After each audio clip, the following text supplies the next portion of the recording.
Good evening, everyone. How's everyone doing today? Good. A few people are doing good. How about others? All right, we in a good mood tonight? All right, good. My name is Steve Brigham. I'm from Public Engagement Associates. I've been working, our firm has been working with the county over the last couple months to do a lot of the public engagements. We're delighted to be back tonight. We have a really packed agenda tonight. Before we get started, though, I would like to ask County Councilman John Weinstein to come up and give a few opening remarks. So thank you, Councilman. Thank you, Steve. Thank you. Really, no, thank you. I just want to thank you. I've seen a bunch of people who've been to all the sessions so far, a few new faces. This is great. To be sure, your voice matters in these meetings, and the information that we're sharing should set a context for you to have a hopefully lively conversation, constructive conversation today with Rich Griffin from Frederick. We're pleased and thrilled to have you. Thank you very much. And I think one of the things that I've seen over the months since the flood is the amazing outpouring of support from around the state and other jurisdictions who have really stepped forward to share their lessons learned, to see whatever they can do to help out. This morning I was with the mayor of Sykesville, Ian, whose last name just went right out of my head. And that's not his last name, but he's a great guy, and he had he did a fundraiser for Ellicott City, back I think in August, and raised a few $1,000s for us here in Ellicott City. So just again an example of people stepping up around the state to help us out. The county executive Kittleman couldn't be here. I know you know he'd like to be at every one of these meetings, but as the business of the county happens simultaneously everywhere, he had to be at another activity this evening.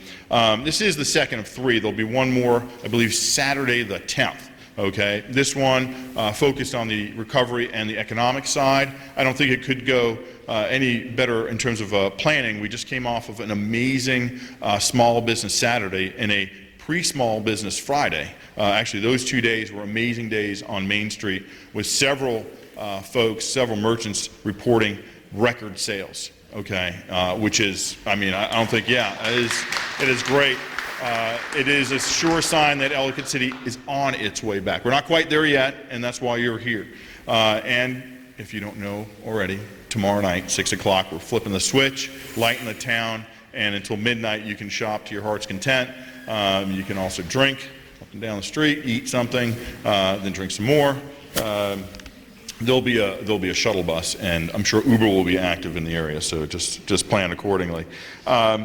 And I just want to thank you personally again for the part you've played these last few months in the recovery.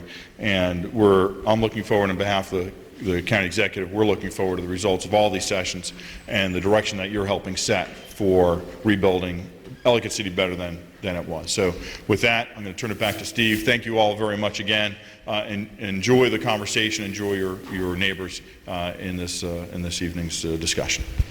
Thank you, Thank you.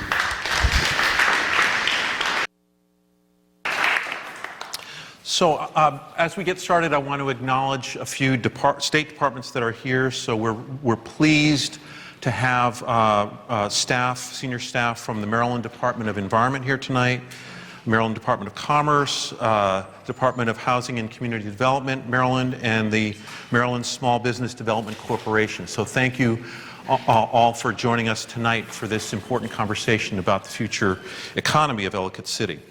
So John said some things. I'm going to give you a couple of formal statements about why we're here tonight. So as he said, this is the second of three meetings. Tonight it's to focus on the long-term recovery process, but in particular with a focus on rebuilding and the economy. There's a number of things we're going to do tonight, including reviewing a number of project ideas that have already been developed, but also looking for you to add your own. We're also going to have a great chance to hear a case study from the city of Frederick and hear the experience that they went through in the city of Frederick with a flood, a major flood, and how they recovered it. And it's a great story, and we're going to be looking for what's kind of compelling and applicable from what their experience was that could be translated to Ellicott City. I know, let me just see a quick show of hands of people who've been to some of the earlier meetings that we've done in this style. So probably a little less than half. So tonight really is about, mainly about your participation, in particular in discussions at your tables.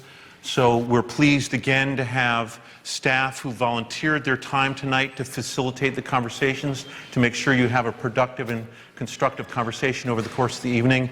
If those folks could just raise their hands and we can acknowledge them for agreeing to do that tonight. Thank you very much. At the tables, we're going to be generating ideas in response to some strategic questions.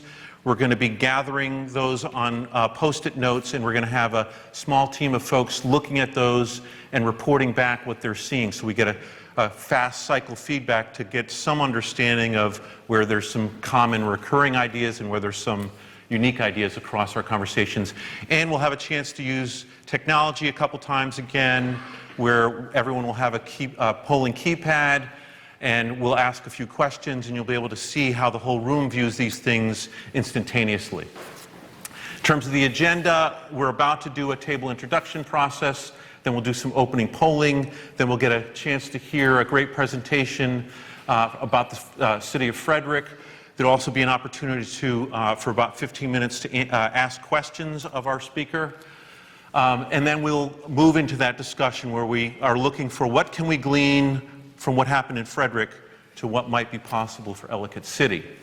Then we'll get a chance to hear from Howard County's Economic Development Authority on some of the things that were being done in Old Ellicott City prior to the flood, some of the things they've been involved in since the flood, and some of their plans going forward, just so we have kind of the business community's perspective and context as we're thinking about what makes sense for the economic recovery for Ellicott City. And you'll have a chance, over the last 2 months, we've gathered 270 different ideas across rebuilding, which is really about infrastructure, economy, environment, and historic preservation. But again, tonight we're going to be adding additional ideas into the mix so that we make sure that we get all the best ideas out there before we can figure out what makes the most sense to actually implement. So you'll have a chance to do that. And then at the very end of the night, we'll hear back on some of the themes for the first discussion and some examples from the second discussion, just so you can get a sense of not just what happened at your table, but what happened across the room. And then we'll do some final polling, and we'll hear from our recovery manager about next steps. So just a little bit of context. This will be old news for some people and new news for others. So since the beginning of October, we began the idea generation process with a number of different stakeholders from across Ellicott City. This is one of a number of meetings that we've done. We're doing another one next Saturday, as John said, gathering ideas from the public around some strategic questions in each of those areas of economy, rebuilding, historic preservation, and environment. And then going into the winter, Howard County will be going through a process of figuring out what do we have as a collection of ideas, what's really short-term and doesn't belong in a master plan process, what is more longer-term in focus, and how do we think about prioritizing all of those in different time frames. The master plan process will probably begin early to mid-spring, and that will be led by the Department of Planning and Zoning. It's a master plan and a master watershed plan, which has never been done before here in the county. Let me just tell you a few things here. Next slide. So there's a number of studies that have been happening that got launched in the early fall. A corridor assessment, a flood case study, a hydrology and hydraulic study, and this community engagement. They will all feed into the master plan process. Let me just read a couple of brief descriptions so you know what these are. So the Tiber-Hudson corridor assessment, it will analyze the current state of the stream channels and provide recommendations on potential enhancements. That's due to be done, I think we said the last time, in early December. We're now looking at mid to late December, but it will definitely be this month. The flood case study, it's collecting firsthand accounts of what happened on the night of the 30th, and map how the water reacted in Ellicott City during the flooding. That also is in the same time frame. It should be done sometime this month and then publicly available for folks. So these two are wrapping up at a good time as the public engagement phase also wraps up for this phase. And then the hydrology and hydraulics study, which has, I think, started in September, is due to be done in mid-spring. It's a comprehensive analysis of the Hudson, the Tiber, and the Newcut branches down to the Patapsco. It's an analysis that will also model how certain water retention controls and channel enhancements will reduce the amount of flooding on Main Street in various storm conditions. So they're doing a bunch of modeling to figure out what's going to make the most sense in the long term in terms of the way the water runs in those three rivers. So that's all of the inputs going into the master plan process, and kind of all converges in the winter time and the early spring as we figure out what does that mean for the master plan itself. So now we're going to formally get started here with the meeting and ask you to quickly introduce yourselves at the table, especially now that we've had to consolidate. I know some of you had time to talk with one another before the meeting began, but just take 3 or 4 minutes, share your name, where you live in the county or in Ellicott City, and why you decided to attend tonight's meeting, and then we'll do some polling. So just take 3 or 4 minutes to do that.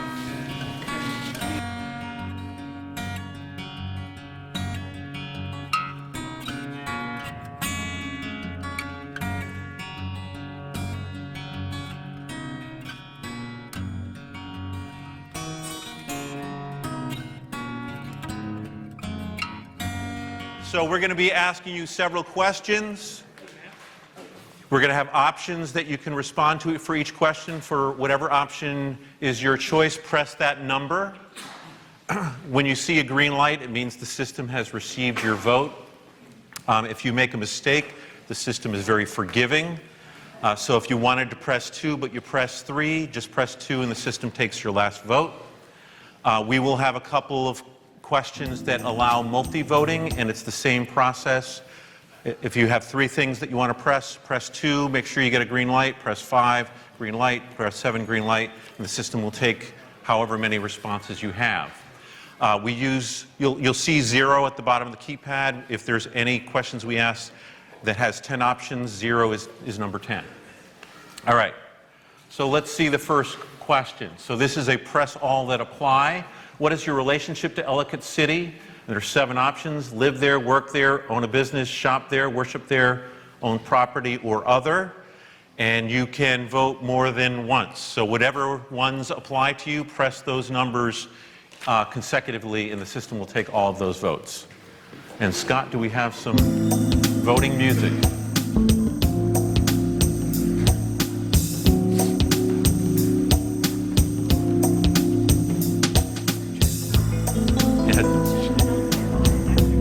James Bond movie is this from? All right, everyone have a chance to vote? Anyone need more time? All right, let's see the answers. All right, so half the folks in the room live in Ellicott City. Actually, more than 2/3 shop there. 40+% own property there. A quarter of people work there. 14% own a business, 14% worship, and then there's other. So what are some examples of other in terms of your relationship to Ellicott City? Volunteer there. Volunteering, great. Recreation. Anything else? All right, great. So that just gives us a sense of what your connection is or connections are to Ellicott City. Second question, how long have you lived, worked, or regularly visited, which means shop, dined, worshiped in Ellicott City? 1, I don't live, work, or regularly visit. 2, less than 5 years. 3, 5 to 10. 4, 11 to 20. Or press 5 if it's more than 20 years.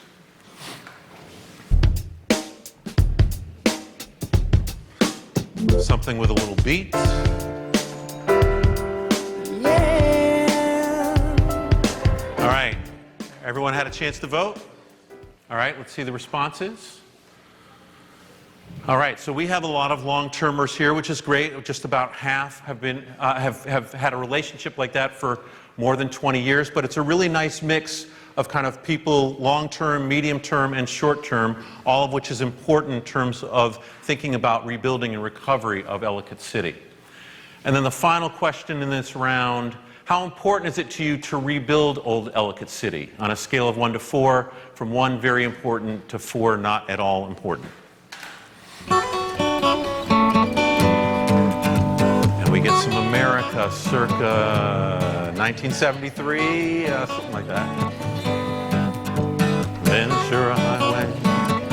All right, everyone got a chance to vote? All right, let's see the results.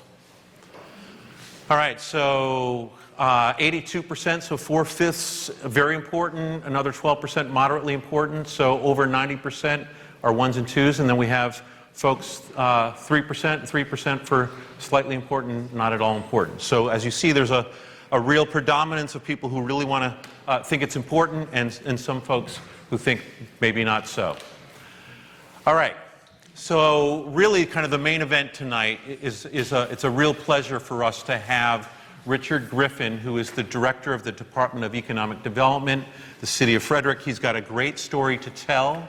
And we also found out that at Thanksgiving weekend we both ended up in Asheville, but we didn't bump into each other. But welcome, thank you very much. Thanks so much. You can give a round of applause, yes.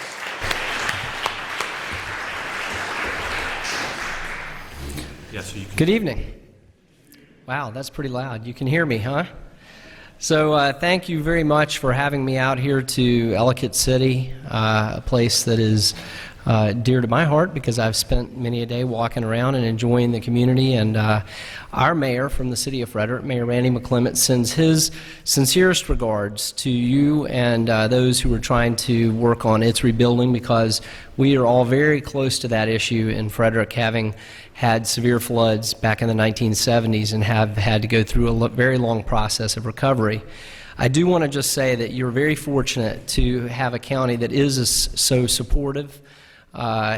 That relationship to your community is very important, and I just want to recognize your council member, John Weinstein, who I did get a chance to speak to before the meeting, and you know, how supportive that he certainly seems for what you're trying to do here. I also want to thank Kate Bollinger from the planning department, who arranged for me to come and arranged a group to tour up at Frederick. Kate has been a long-time colleague, and I've known her work for a long time. And I'd also like to recognize, and I know he's going to speak later, but Larry Tweel from the Economic Development group here in Howard County, because I know they've been very, very involved in helping the businesses recover.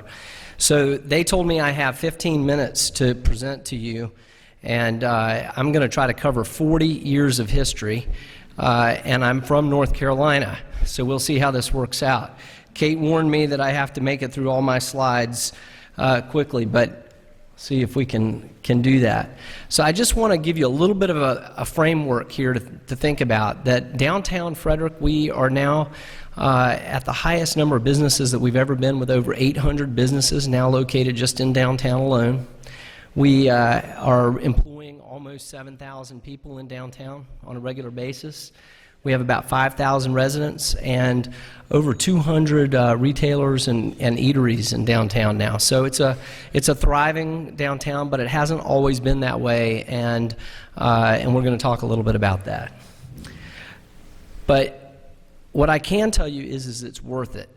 Going through the process that we've gone through over the last 40 years has now resulted in Frederick being recognized nationally and internationally for our beautiful historic downtown, for the wonderful merchants and retailers that we have, and for many of the amenities in the area. And we're proud of being recognized and being on, you know, the lists along with some of our peer communities that we all are so familiar with. So the picture on the left is what Carroll Creek looked like back in the day, and the picture on the right is what Carroll Creek looks like today.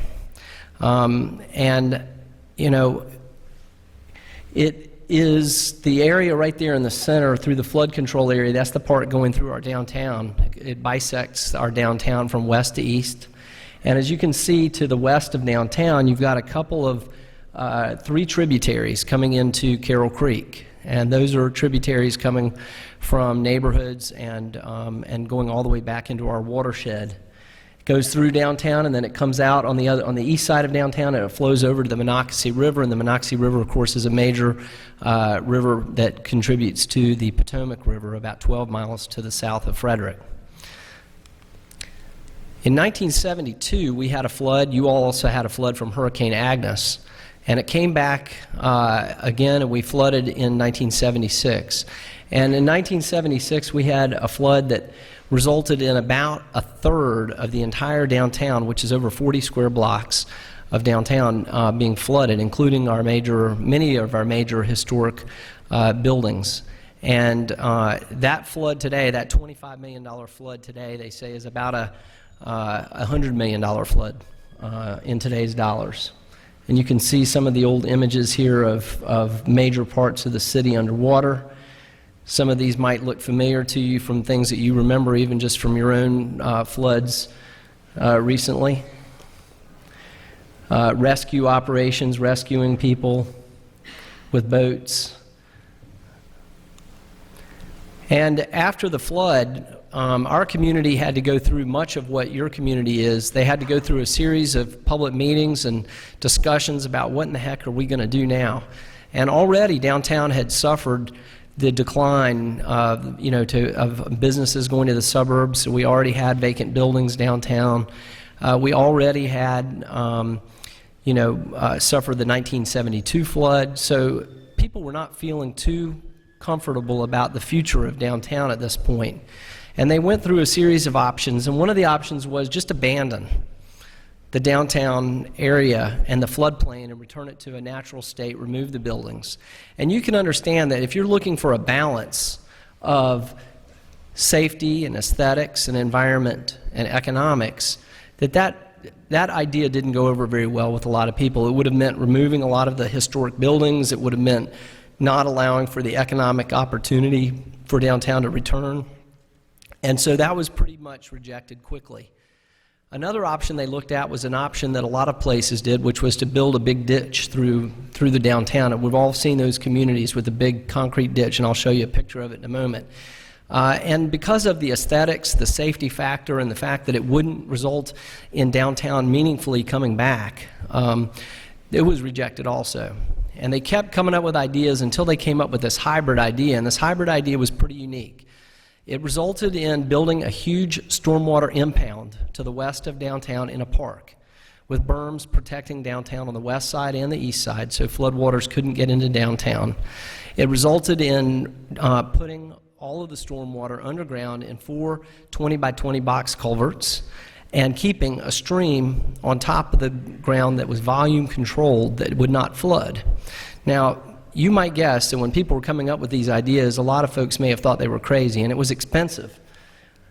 There was the rejected solution, that nobody wanted to see a big ditch going through downtown. So they kept coming up with these ideas, and ultimately this was the concept. Each of those stormwater conduits is 20 by 20. You could drive a Greyhound bus through each one of those culverts, and they run 1.3 miles from the west side of downtown to the east side of downtown. And the stream in the middle is volume controlled, so the amount of water going into that stream is regulated, and that stream never floods above its banks. It resulted in downtown being removed from the 100-year floodplain. So the 100-year floodplain comes up to the west side of downtown, it disappears, and it reappears on the east side of downtown. It took a long time and a lot of effort to get to that point.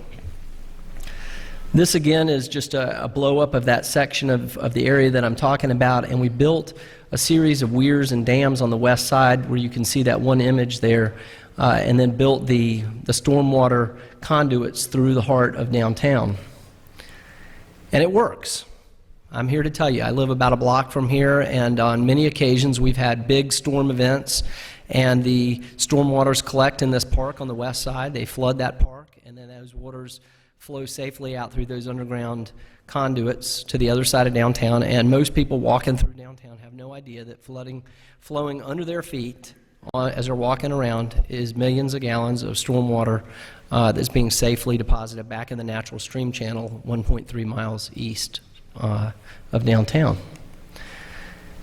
What the city had to do was had to go through a series of right-of-way acquisitions, and this is an image that just shows the. I don't know if I have a laser pointer on this or not. Let's see.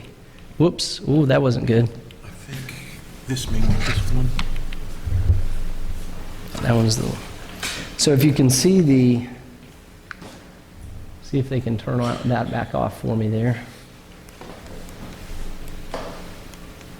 Well, it's not that important. Here we go, wait. We'll let it go. You can see the long rectangular box that runs through the center of that whole area there. The city had to acquire all the right-of-way to build this flood control project. And it took a long time and a lot of money, and they used funding sources like they used Project Open Space money from the state of Maryland, they used city money, they used county money. Anywhere they could find money for acquisition of right-of-way, they used those funds. And they built these stormwater conduits. And it cost about $60 million to do it. The city, the county, and the state each put about $20 million in each. And it was predicated on the idea that the economics and the economic return eventually would repay the city, the county, and the state for its investment. And I think you can yourself make your determination as to whether this is proving out or not, but I think that it is at this point. They came up with a big master plan, and you can see over to the west side the impound area there and where the water flows into those weirs, and then it flows 1.3 miles underground all the way back over to the east side, and they had a plan for how that would look. And that plan was originally produced by an organization from here in Columbia called LDR. LDR was very involved in that, and many of their people, and I know Gary Mall in the back there was one of the original folks. Your own Columbia Town Center manager, Jane Demner, was on that team as well. So it's taken 40 years to get to the point where we are now. 6 city administrations, about a $200 million total public investment that's resulting in about $200 million in private investment, plus some. Now, included in that $200 million are some roads, a new interchange, a Mark Rail train station, some libraries, and things like that. So there's government buildings, and there's a whole lot of other things in that $200 million other than just stormwater and park improvements. And where we came from in 1976 with the flood, it took a long time to go through the flood control design and the permits, the actual construction of the flood control structures, some passive improvements of the park that they did initially, just laying some dirt on parts of it. The first major phase of Carroll Creek Park construction, about $11 million worth of work back in 2006. And that one, I want to point out, resulted in about $35 million worth of new private development alongside of the park. And then our most recent phase of Carroll Creek Park, which was about $16 million, that we finished earlier this year, has about $150 million worth of new development planned around it. So we've kind of been working on this bit by bit and picking up chunks of it. So the blue part in the middle is the part we finished in 2006, right through the heart. And the red section is the section we just finished this year. And then we have one last piece going out to the east that has yet to be finished. And you can see what that looked like, the tops of those conduits now alongside of that stream after the flood control was built, but before park improvements were laid in on top of it. And I want to point out that south and north, if you look at these parking lots, here and there, we acquired a fair amount of extra right-of-way. And so we had a lot of development opportunities along the park that the city controlled the sites. So we used RFP process and put those out. And you can see now that there's a building starting to be built along the park up on the north side of the picture there. And now you can see that building's finished, and one was finished along the south side. And in each of these instances, we put out RFPs, selected developers built buildings, and added to it. Now we've laid into the park improvements. You move on, you can see it's beginning to take shape there. 2014, still some new improvements. And then finally, this section to the east of East Street and that area there we finished this year. And and we have one last section out to the east there. So these are images of what it looks like today. How many people have been to Carroll Creek Park in downtown Frederick? Great, it's good. We'd love to see you there again. You can see that it's dramatically changed the aesthetics of downtown, but that dream of bringing downtown back, about attracting jobs, attracting buildings, attracting developers, was just a pipe dream back in the 70s and early 80s when they were still embracing what to do. But today, it's real, and it's concrete, and it's actually occurring, and it's actually created a significant opportunity for us. This is an image looking from the west to the east across downtown and following the creek there, looking at the amphitheater. And let me point out that more than 405,000 square feet of office has either been built or planned. Another 150,000 square feet of retail space is being built or planned, new jobs, and we have planned over 600 new residential units along the park as well. And this is what some of those developments, renovations look like. We've renovated some buildings. We're preparing to build a hotel and conference center on a site along the creek, delivering a lot of new jobs and a lot of private investment. This is an example of the new road and new train station that we built. The train station's in the left side, and a new adaptive reuse of a building on the right side. Public art in the bridge there used to bring 20,000 people alone to the park, and you can see what it looked like with no park improvements. And of course today that bridge really fits in beautifully with the new park improvements. Old buildings were renovated and turned into visitor centers. We got our county to agree to rebuild its headquarters library along the park. We had public art. Before we put the park improvements in, we had people come out and paint their vision of community on the tops of the conduits. And so those visual remembrances are forever enshrined underneath of the park improvements to be dug up by some, hopefully not anytime soon, future group of anthropologists. You can see buildings being built. We've struggled a little bit with water quality, and so we're focused on water quality and making sure that we are delivering, an aesthetically pleasing environment. Renovating old buildings and making them new again, and putting in great new businesses, IT businesses and cyber businesses and things like that. I want to point out as I close that we've done a lot with other areas that have helped augment this. The city has 5 parking garages that we own in a non-subsidized enterprise fund that is solely supported by the fees, user fees, and revenues generated in that fund. We also manage on-street parking, and we have this mantra that it should be friendly but not necessarily free. And it works very well for us. Additionally, I just want to point out that you also have to focus on regulatory improvements, and we've worked really hard to have great parking standards that are easy for builders and developers to build. We have a very flexible downtown zoning that allows people to move back and forth between residential and commercial uses very easily.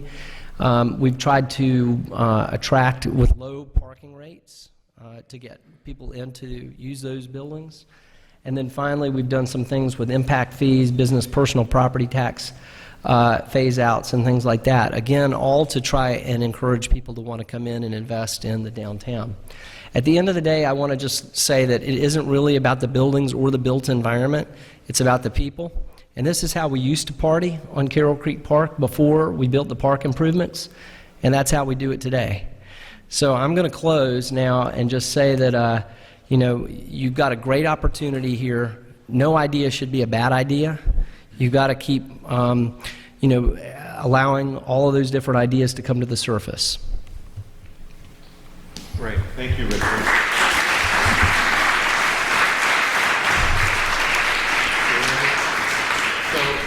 So thank you. That was a great presentation. A lot of exciting ideas there.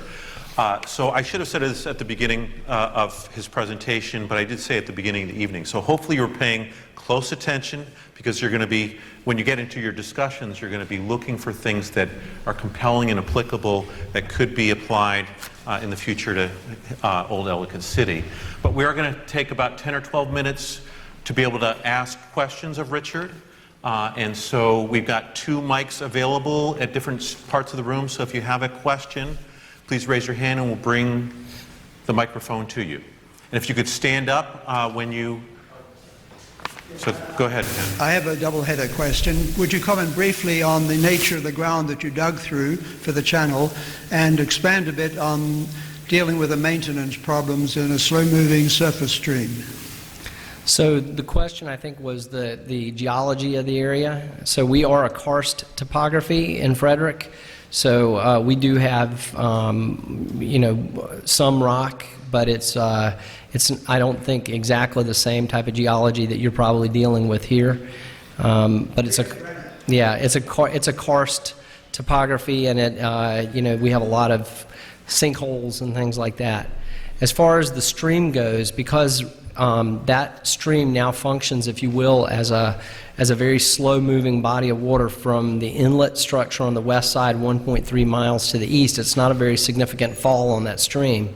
And that water does move, but it moves at a very slow pace.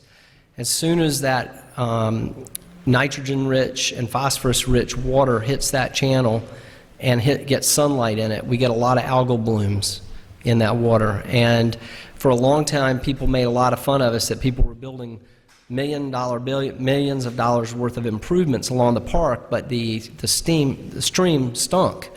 And so we had a lot of different ideas, but ultimately the one that has stuck and has worked really, really well is we had a local professor from Hood College who said you need to put in, water plants, water lilies and things like that. And so we're now working to try to get about 60% water coverage of lilies on that stream. They are producing beautiful blooms, and people now come down to get their picture taken beside all the beautiful blooms, and we get great accolades for the beautiful stream, where before it was, not a very attractive piece. All right, thank you. Other questions? Yeah, in the back. Wait for the microphone. If you could stand up. Yes, I enjoyed the presentation. Excellent. How challenging was getting the various environmental permits that you must have needed to implement the project? So the city hired, as you might guess, a lot of civil engineering firms to help advance the design, and of course we had an engineering department, and the combination of that engineering company and the city staff managed all those permitting processes. As I understand, it did take several years. They did have to go through some NEPA and other environmental reviews, and at the end of the day, you can see that all those permits were signed and it was delivered. But it was a lengthy process, and I presume that today it's probably just as lengthy, if not more. Other questions? Gary, in the back. Could you speak to, I know before the improvements along the canal, the town put their utilities below grade. That was like, what, the early 70s or something?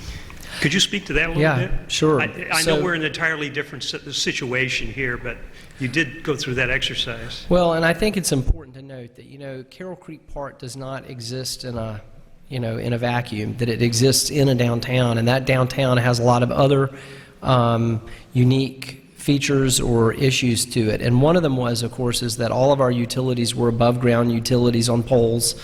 And around the same time that all of the work had begun on the storm water management system, the mayor and the council at the time decided to work with the utilities and underground all of the utilities along Market Street and Patrick Street through the heart of downtown to improve the aesthetics of the town. Additionally, they put in new sidewalks with bump outs at the crosswalks to shorten the distance of crosswalks. And I do want to point out that we have a lot of crossings of Carroll Creek Park, and we worked very hard to try and make sure that those crossings were safe and at grade as much as they could be as well. But, you know, it's a good question. In addition to the parking, undergrounding utilities, putting in place the flexible zonings and the flexible parking requirements, it's really helped attract that private capital back into downtown. Great. Other questions? And actually curious to whether there's any questions folks have around kind of the economic dimension of this. Hi, thank you for your presentation. I was curious how strong your historic environment was before you started all this new construction, and how you kind of married that with the invitation to new developers or new companies to grow the economy. The city, back in the 1950s, I want to say 1957, put in place one of the first historic preservation commissions in the state. And so the city has had a very long and rich tradition of protecting and preserving its built environment downtown.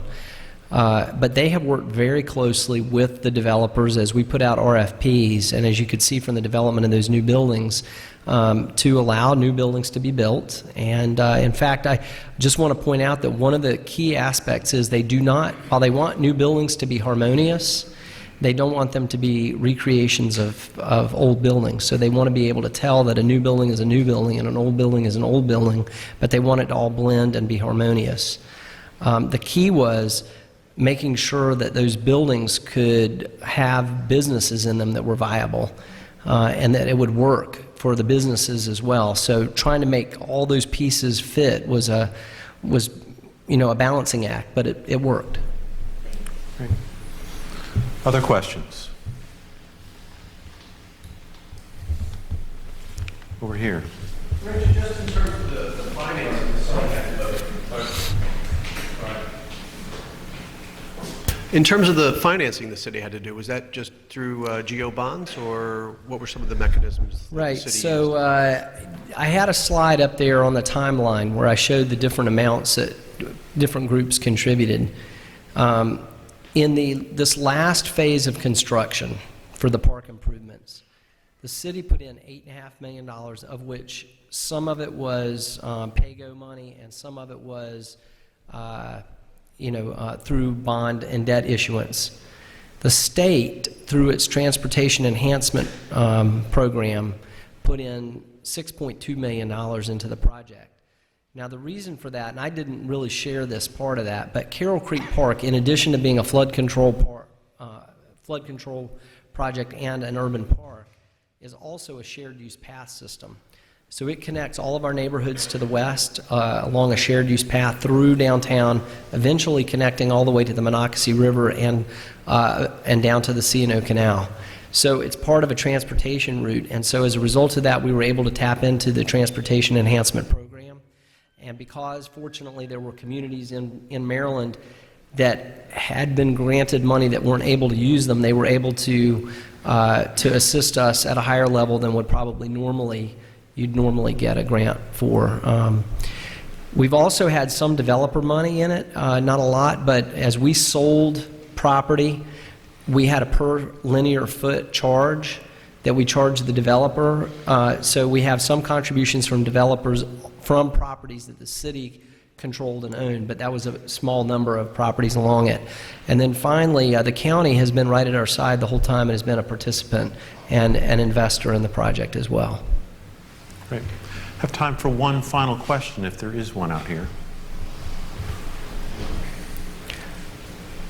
So clearly, it was a lengthy process and a process that came with some real dollar figures. But any final concluding thoughts, Richard?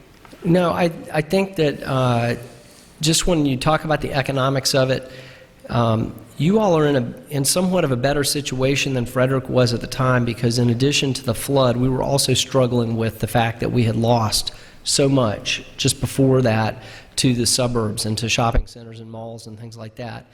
The fortunate thing that you all have here is that you have a very rooted retail community and a very supportive county, and just an enormous opportunity now, I think, to recapture what you had and make it even better. And it shouldn't take, hopefully, quite as long to go through that planning process as it did in Frederick.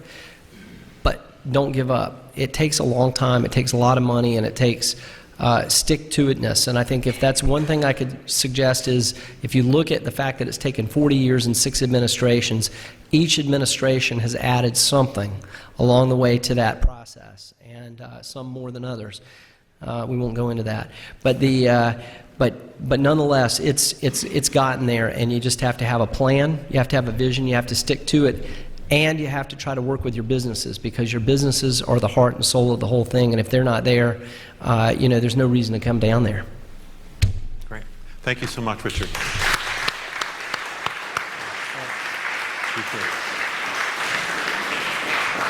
All right, so hopefully that got you thinking about, well, so what's the application potentially here for Ellicott City? So we're going to ask you to take about 20 minutes and ask each table to see if you may generate 10 or 12 ideas, but looking for your 3 to 5 best ideas of what's compelling from the presentation, what you heard about Frederick, or what it may have stimulated some new ideas for you that seem most applicable to our own situation in Ellicott City.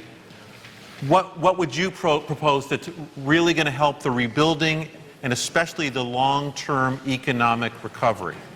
So take about 20 minutes at the table, have a great conversation, see what good ideas you can come up with based on what you just heard.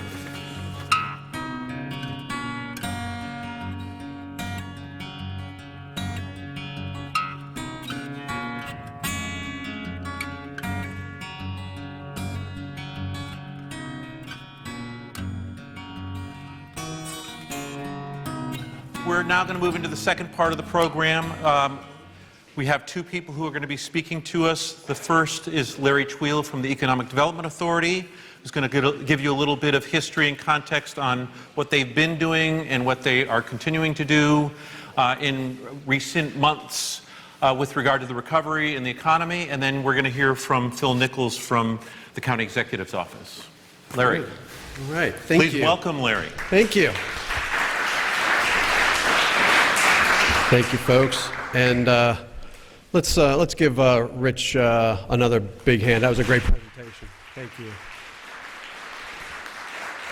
I've known Rich for years. I served with him on the board of the Maryland Economic Developers Association, and he does a great job in Frederick. So one of the finest economic developers we have in the state. So we're lucky to have him. I'm here just to kind of give you a real brief rundown of some of the activities that have been happening on the economic recovery side, on the business side of things. There's a lot of slides. I'm going to run through them real quick. So I've only got 5 minutes, so let me know if I get going too fast.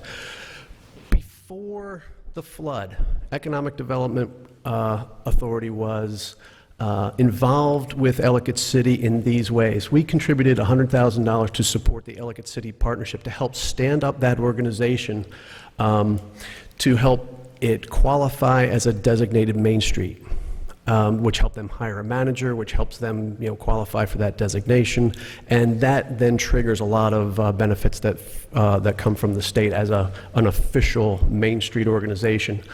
We've always hosted workshops on business planning and growth. We financially support the Small Business Development Center, that's your SBDC, that offers assistance to the Main Street merchants, and we serve on the Ellicott City Partnership Board and the associated committee work. Since July 30th, well, let me go back a few steps. About 2 years ago, Ryan Miller, in his wisdom in the Office of Emergency Management, said, you guys should be involved with the county if there's ever an emergency. And we said, sure, we'll be happy to. And I think once or twice we got a phone call to help clear a street that might have been covered with snow so a farm could get its milk trucks in and out, or some things like that. That was kind of the extent that we had played in emergencies. And, but we were happy to be part of the process. And then our flood happened. And boy, did we Ryan said, hey, you're up. And we said, sure. And we've been involved ever since, to a level that we never really anticipated. But we jumped in, and we are an agency in Emergency Support Function 11, and that's just a technical term for our folks in emergency management. They stuck us in Emergency Support Function 11, and what we did was invested over 4,500 man-hours, basically just having our team on the street helping folks. And we were, really a part of that team. John Bird is here, the Department of Parks and Rec. We're a huge support function helping us assist those business owners and property owners. Public Works, planning. We were just one part of the team, but our portion of it, we put a lot of man hours in, coordinating the early stage visits with those business owners and property owners to recover, valuable property and computers and the like.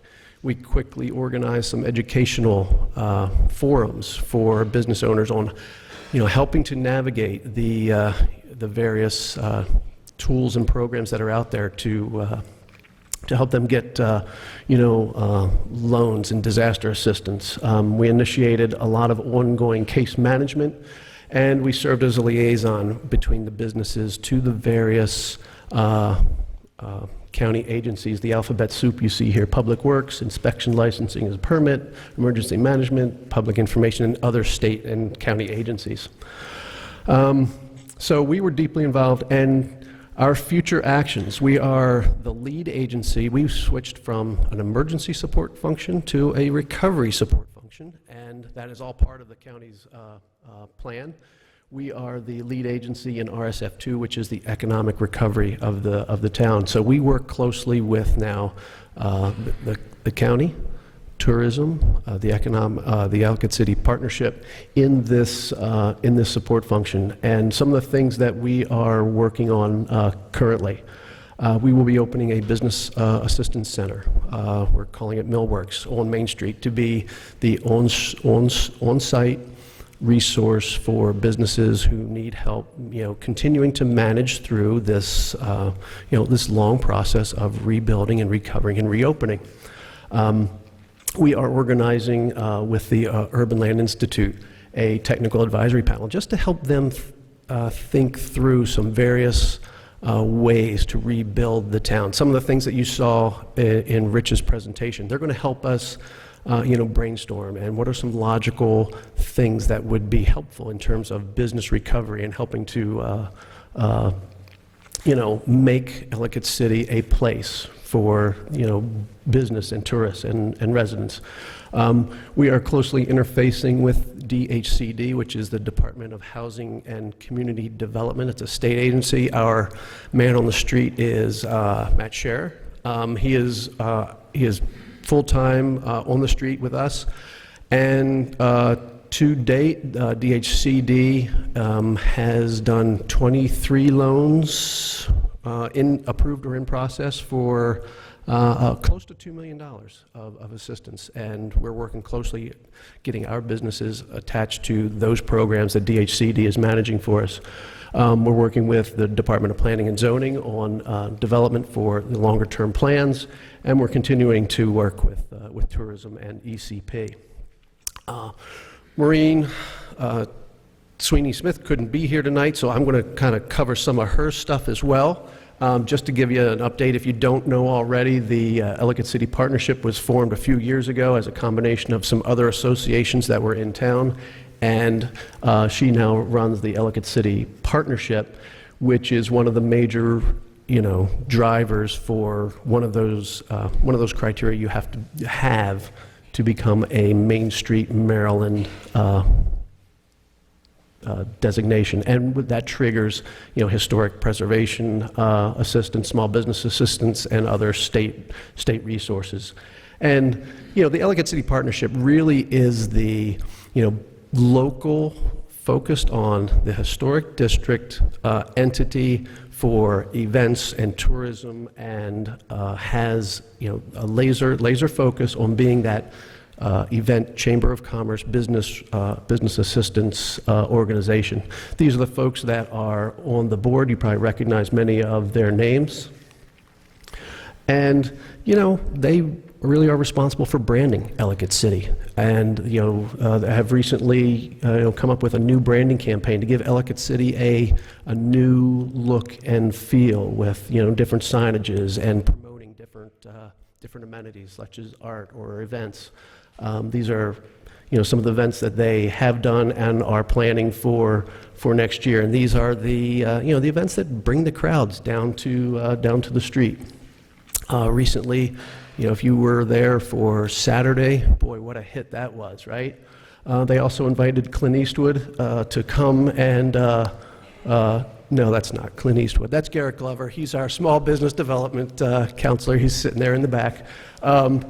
Garrett is part of our Small Business Development Center, and he is the retail expert who is the guy on the street, working directly with the businesses on, just how do you run your retail business, and it's part of the expertise that helps our businesses, grow and succeed, and ECP is also responsible for, helping to develop a vision for, what the city should look like, helping to come up with an economic revitalization plan. They were kind of forced out of their home during the flood, but they have been the agency that has been responsible for raising and organizing all of the community donations and have raised over $1.5 million.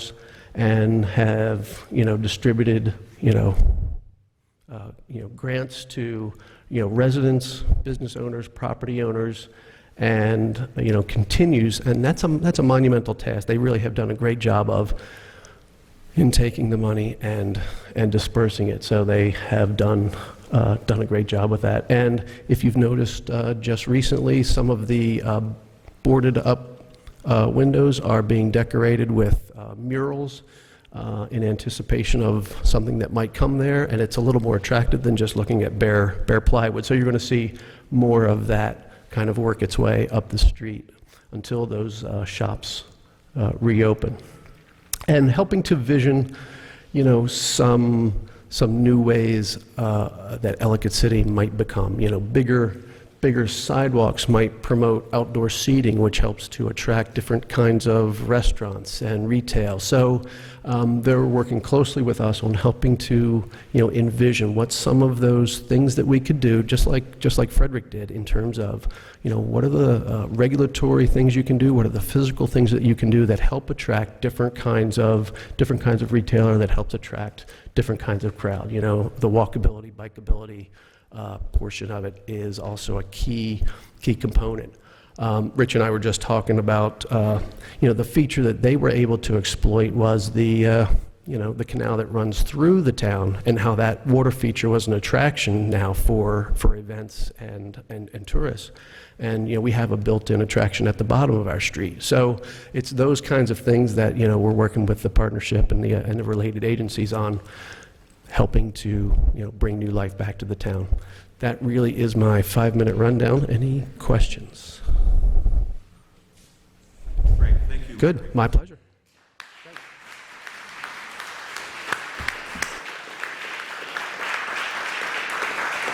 So that gives you some great context on kind of the business environment and what's been happening from an economic perspective.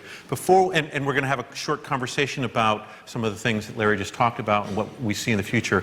But we want to ask Phil Nichols from the County Executive's Office to share a little bit about the construction projects that have been going on post-flood, and also to talk about the project idea generation process.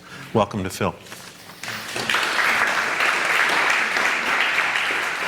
Thank you again, Larry, for that great presentation. It's always amazing to hear how far we've come. You kind of forget those things about how far we've come.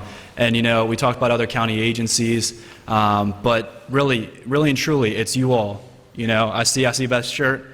It says it all there.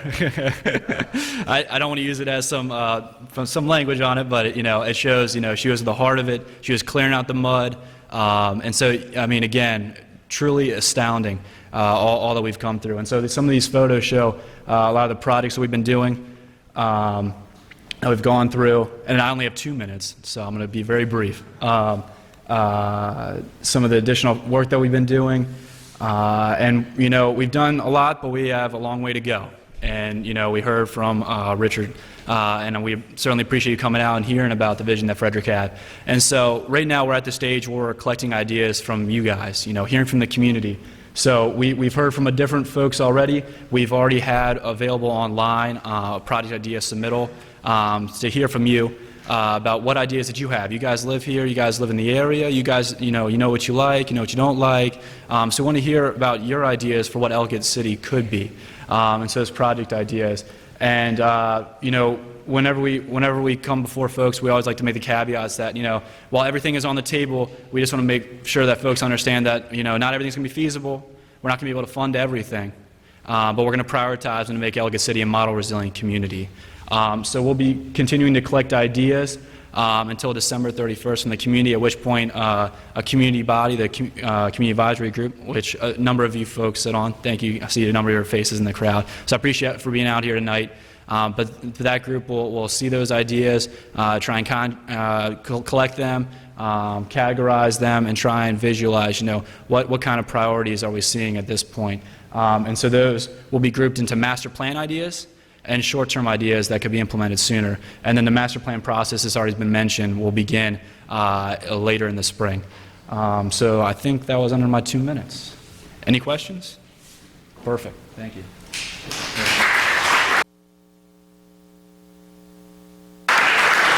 So just very briefly, if you haven't been to the website, it's www.ecstrong.org. So if you want to see the 270 ideas that have been generated so far through many different meetings over the last couple months, you can see them there. They're in the broad 5 categories that you see there. Next slide really quick. We have already begun to kind of do some preliminary theming of the wide range of ideas we've gotten across the 5 categories in infrastructure, environment, economy, preservation, and other. There should be a handout at your tables that, because the focus tonight is rebuilding in the economy, that has the list of those themes for both the rebuilding and infrastructure and the economy. And so with that, we're going to move into the second and final table discussion. And this really builds upon the conversation that you just had, but thinking about what Larry shared around kind of what the business community has been doing and all the organizations that support the business community. As you're thinking about going forward and what historic and old Ellicott City can become, especially from a business and economic standpoint, what do you see as some of the most effective ways for improving the long-term business environment? What are the things that we need to think about putting in place in the years to come that will really make a difference for the business environment in old Ellicott City? So there may be some overlap with some of the things that you already talked about out of the Frederick conversation, but we also really want you to be thinking a little differently around how do we really focus on the business environment in new and different ways that will make a difference. Quick question here.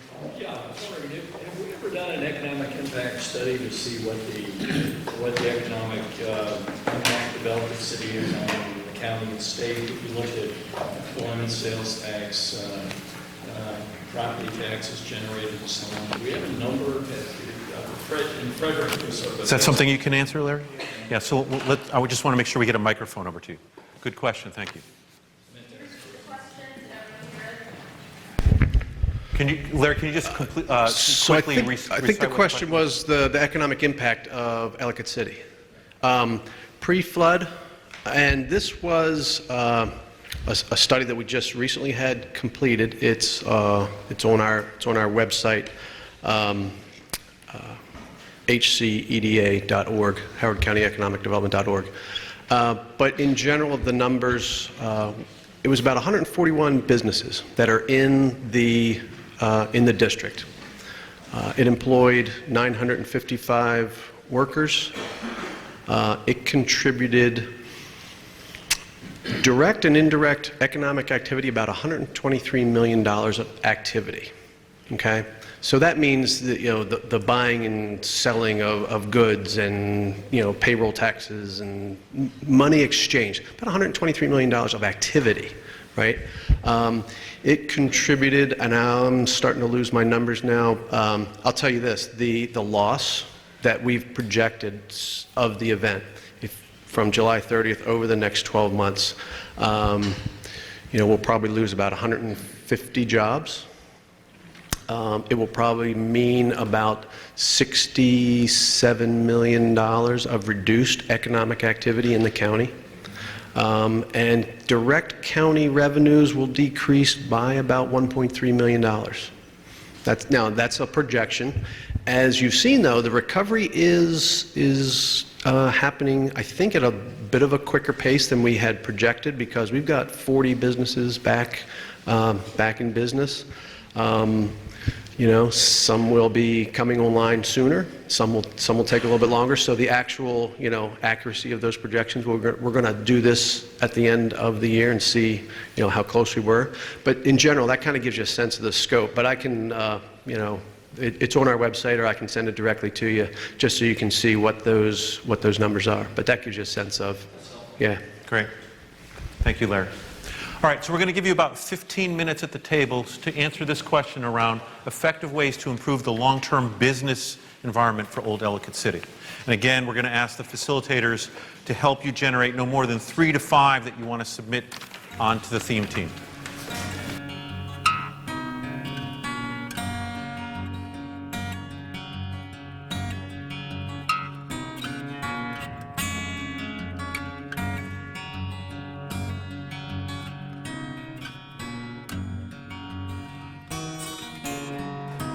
Another great conversation as I walked around the room.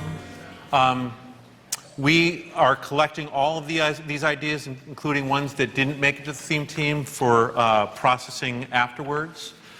So right now, before we see what happened earlier in the evening in terms of themes, we want to spend a few minutes. So your facilitator should have a project idea template.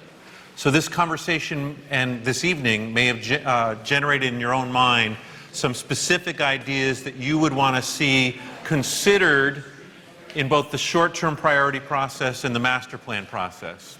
So you don't have to come up with an idea, but we're going to give you a few minutes for those who'd like to write one up and submit it tonight, to take just a few minutes of quiet time. We ask you on there, how would you name that project? How would you describe it? What outcomes would you be looking for?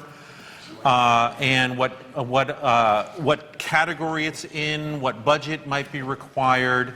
You don't have to have great answers for all of it, but give us a sense of what your idea is. Ideally, there's some economic ideas, but you can propose ideas across all the categories: infrastructure, environment, historic preservation. So take a few minutes, fill it out if you'd like to. We'll collect them, and then we'll wrap up with a few more things.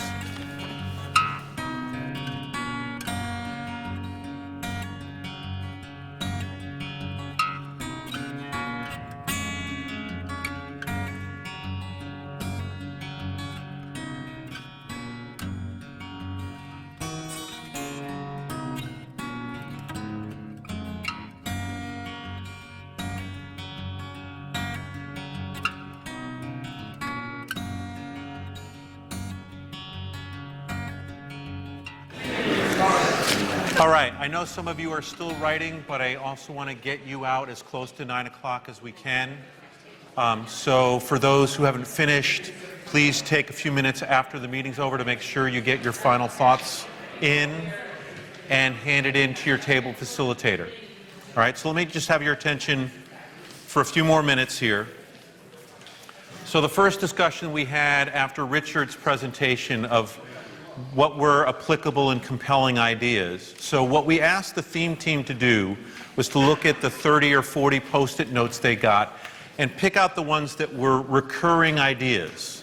So we didn't ask them to look at the unique ideas, but to identify what was mentioned numerous times across all of the tables. And there were 5 that came through.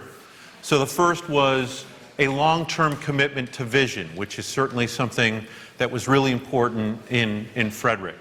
The use of innovative structures to mitigate floods and store stormwater. So obviously, the solutions they came up with in Frederick are not going to be directly applicable, but the whole idea is innovative structures to really focus on mitigation and storage.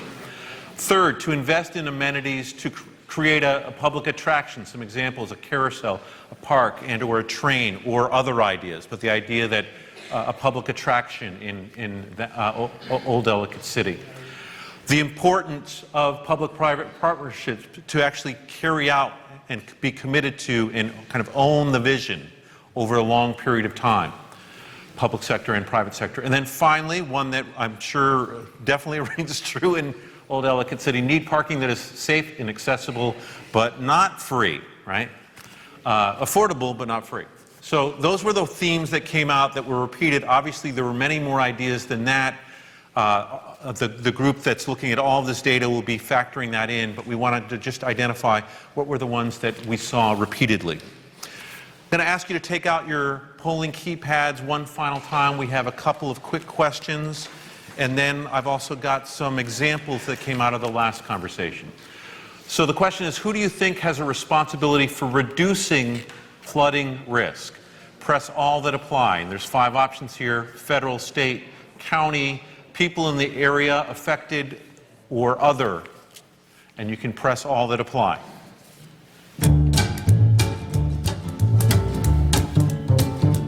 Hit that base.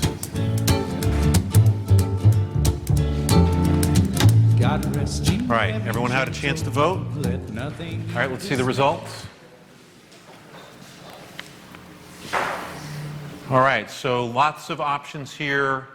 86% for both the state and the county, 3/4 for the federal government, close to 60% for people in the area affected, and 28% other. What were some examples as you were answering that for other that has responsibility?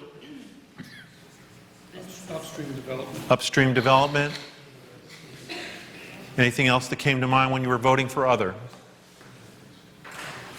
All right. So second question. So this is getting really personal here. What are things I'm ready to commit to doing, and it actually should say to help the economy, so not environment, the economy and the rebuilding process? Again, press all that apply. I don't know, can everyone read all 7 options, or do you need me to read them out? All right, I'll just let you vote and we'll listen to the music. So you, again, press all that apply for you, thinking about the things that you are ready to commit to in this next phase of recovery for the economy. Last time we had Bachman-Turner Overdrive to close us out, Scott. What do we...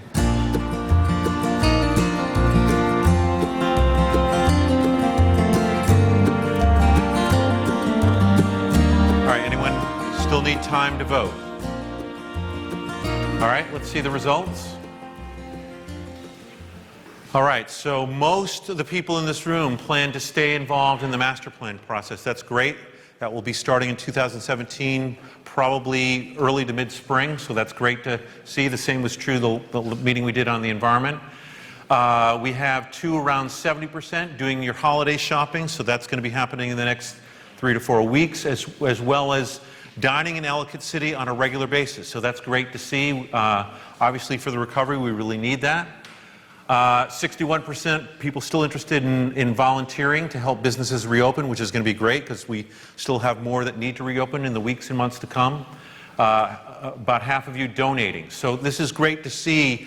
Many people in here have multiple commitments that they're ready to make to, again, continue their commitment to this recovery process. So I'm really pleased to see that. All right, so before I bring Joe up, so the theme team did not have a chance to go through and find the recurring ideas, but they did pick out a range of 8 ideas that came out of the 7 tables here. So I'm just going to quickly read them. Capitalize on the river and recreational opportunities and historic amenities. Again, these are ideas for improving the business environment. Tax abatements for businesses in Ellicott City. Encourage model comebacks, I think like those that have already occurred. Taylor's Collective, Jay Melvin, Sweet Elizabeth Jane. Am I interpreting that correctly in terms of the model comebacks? All right. Integrate Oella and Ellicott City into one commercial district. Eliminate artificial boundary of the Patapsco. Seating and green space and walkways in Old Ellicott City. Improve parking, mixed-use structure, then bullets Lot F, the old Roger Carter site, and more lots. More in-town events to not just bring people to Main Street, but get them to walk up and down Main Street. And finally, more restaurants and food-related businesses. These really draw people.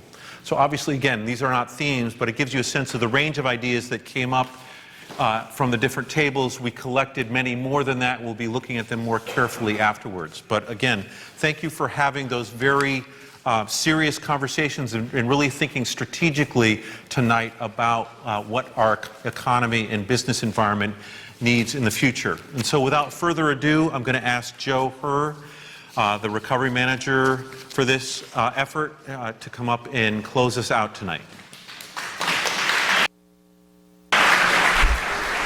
Thank you.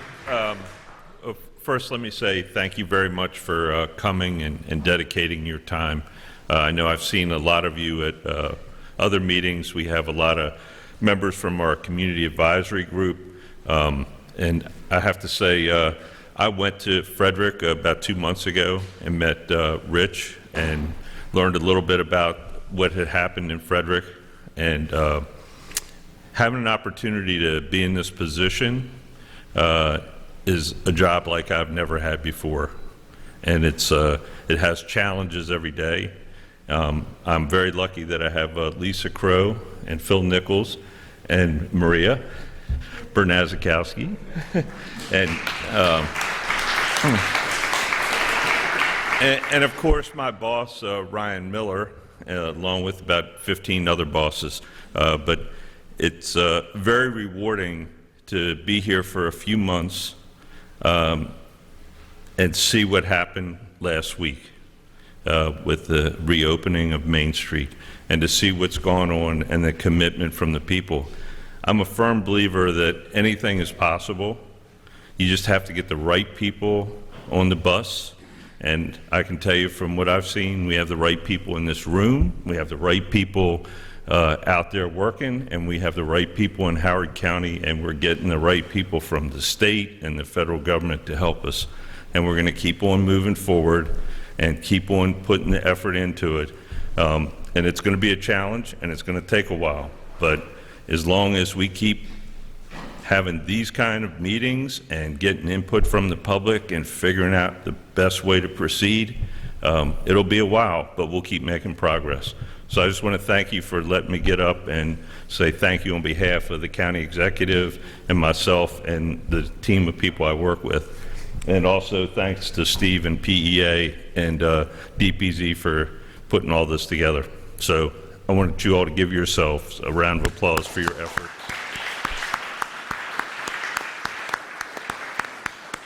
So keep up your great work. It gives us a lot of energy to try and support you. Thank you. One final thing, just want to remind people our final public engagement meeting in December will be happening next Saturday, the 10th, in the same room, 9:30 to 11:30. So we hope you will come back. We hope you will let your neighbors and colleagues know about this meeting. The focus will be on rebuilding and historic preservation. We have a great speaker coming out from the city of Annapolis that can share their experiences of flooding and what they did from a historic preservation standpoint, that again, like we did tonight, we'll have an opportunity to learn from and figure out what might make sense for Ellicott City. So thank you for your participation tonight. I want to thank the table facilitators and the theme team for doing good work. I know all of you made them work hard tonight. A lot of great ideas. We look forward to seeing you next Saturday. Thank you.